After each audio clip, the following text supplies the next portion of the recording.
Hello, this video is for Chemistry 151, Lab 8, Introduction to Reactions and Solubility Rules. The goals of this lab are to use small-scale lab protocols in order to learn chemistry in a more sustainable manner, to observe various types of reactions, and to practice putting those observations into words, to understand how to use solubility rules to predict what ionic compounds will precipitate from solution, and to practice balancing chemical equations. So how does this relate to what you're learning in lecture? In lecture, we will use solubility rules to predict when precipitation reactions will occur. We will also learn how to write balanced chemical equations to represent those reactions. Here you will see examples of precipitation reactions and use those reactions to verify the information contained in a table of solubility rules. So now we'll briefly go over the introduction. Small-scale labs. Portland Community College has made a commitment to practicing sustainability throughout the district.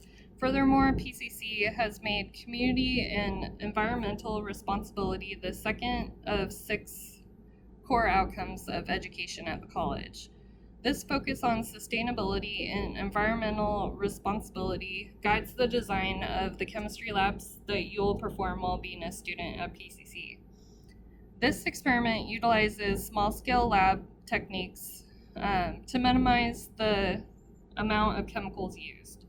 Minimizing chemical use increases the safety of the lab and decreases the environmental impact. Throughout this term and during the 200 level chemistry series, you will complete many more small-scale labs. Additionally, the reagents chosen for the labs minimize toxicity. Reagent is a general term for any substance used to perform a reaction. Carcinogenic metals like nickel, cadmium, and lead, which were often used in chemistry labs in the past, were replaced with less toxic counterparts like copper, iron, and magnesium. When performing small-scale experiments, keep the following in mind. Plastic pipettes are used to store and dispense the solutions used in the lab. A plastic pipette rack, which is your 24 well plate, should be used to hold the pipettes at your bench after you collect the pipettes that you need from the front of the lab.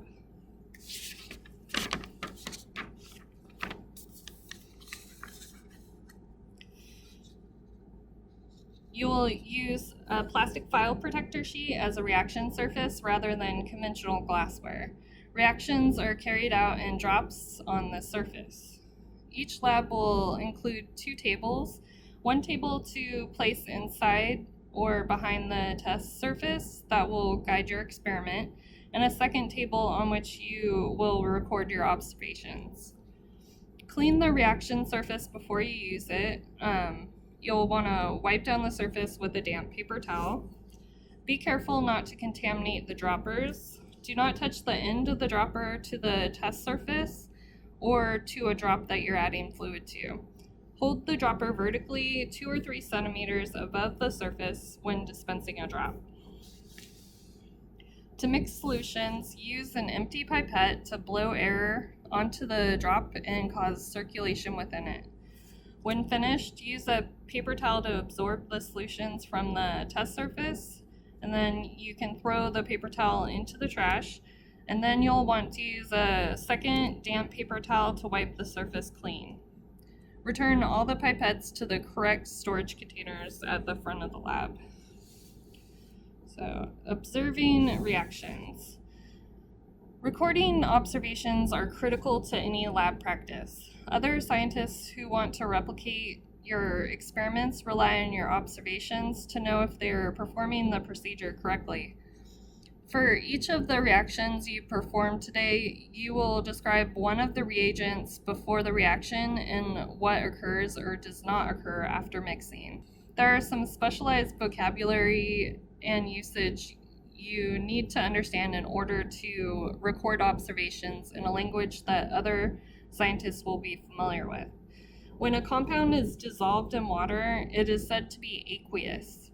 If you take dry sugar at home and dissolve a small amount of it in water, you have produced a solution of sucrose. Another way of saying this is that you produced an aqueous sucrose. In several of the reactions you perform in this lab, mixing two aqueous solutions will produce a heterogeneous mixture. A precipitate is a solid that forms after two solutions are mixed. When describing a liquid, chemists give both the color and the transparency. Water, for example, would be described as a clear, colorless solution. Clear refers to the fact that it is transparent rather than translucent or opaque. Solutions can both be clear and have color. An example is glass cleaner like Windex.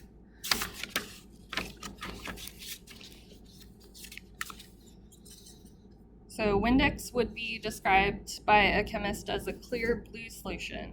Any fuzziness of the shape seen through the liquid means that it is no longer clear. This fuzziness is a sign of small solid or liquid particles suspended in the liquid. When two liquids are mixed and the resulting liquid is not perfectly transparent, it is usually a sign a precipitation reaction has occurred. If the color changes but the liquids remain clear, no precipitation has occurred. You will also notice small letters in parentheses after many of the chemical formulas used in this lab that refer to the state of the element or compound. Liquids like water are symbolized by parentheses with an L after the formula.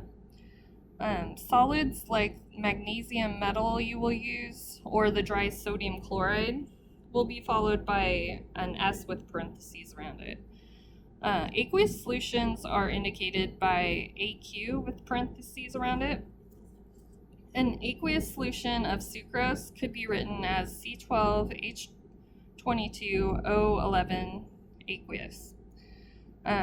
These phase labels will be used extensively later in the course when writing chemical reactions. Solubility rules. Some ionic compounds, such as sodium chloride, which is table salt, are soluble in water. If you place solid sodium chloride in water, it will dissociate and form a clear, colorless solution. If a compound dissolves in water, it's said to be aqueous. In a chemical equation, a small AQ with parentheses around it after a compound shows that the compound is dissolved in water. Other ionic compounds do not dissolve in water. Imagine you place a rusty nail in water.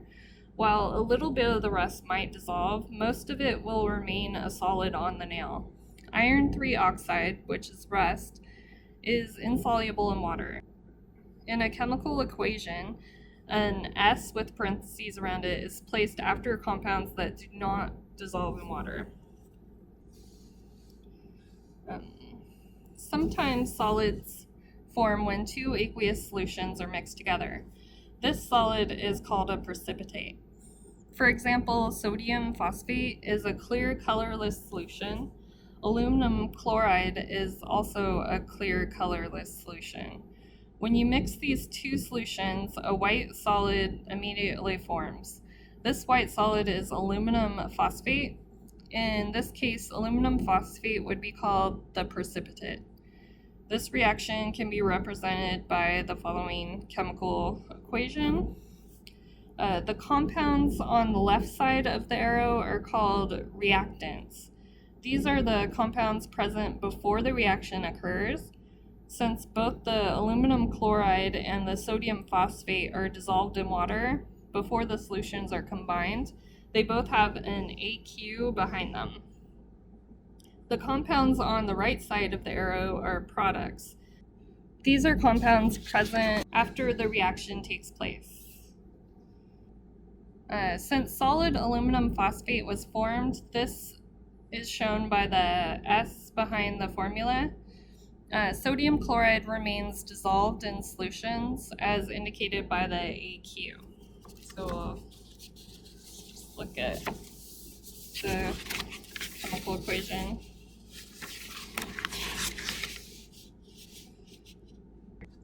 How do you know that aluminum phosphate formed a solid and not sodium chloride?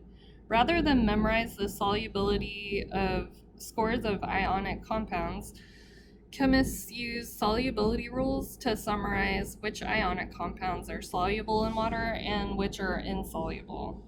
In this lab, you will use precipitation reactions to make your own generalizations about the solubility of salts formed from various anions and cations. You will then compare your results to a set of already established solubility rules. Solubility rules are used to summarize the solubility of a large number of ionic compounds. By necessity, solubility rules are a simplification of complex solubility behavior and may not always match your observations. For example, the solubility of most salts is highly dependent on concentration. Whether you observe a precipitation may depend on the concentration of the solutions that you're using. You will learn how to account for the effect of concentration on solubility in Chemistry 223. Also, the solubility of some salts is highly dependent on temperature. Whether you see a precipitation or not might depend on the temperature in the lab on that day.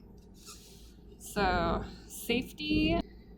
Follow the instructions above for performing small-scale labs, and then you'll want to wear safety goggles and wash your hands after the lab.